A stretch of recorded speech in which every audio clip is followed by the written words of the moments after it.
Most of us have been asked the question, what do you want to be when you grow up?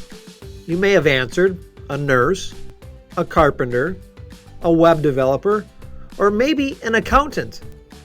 But did you know that local high schools are helping students navigate their high school experience through the development of regional and local career pathways? For example, if a student is interested in a career in manufacturing, they should ask teachers and school counselors about the career pathway map in advanced manufacturing. On page 1 of the pathway map, students will find different career opportunities available in northeastern Wisconsin, along with the amount of post-secondary education or training that is needed. On page 2, each school adds the recommended courses related to that career pathway, along with related courses the school would suggest the student takes.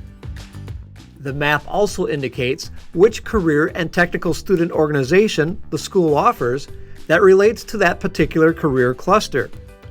Students can find dual credit opportunities related to the field, along with work-based learning opportunities and industry-recognized credentials that can be earned in high school.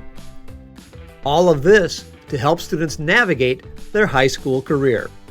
Students interested in a career in manufacturing should ask their teachers and school counselors about the career pathway map in advanced manufacturing.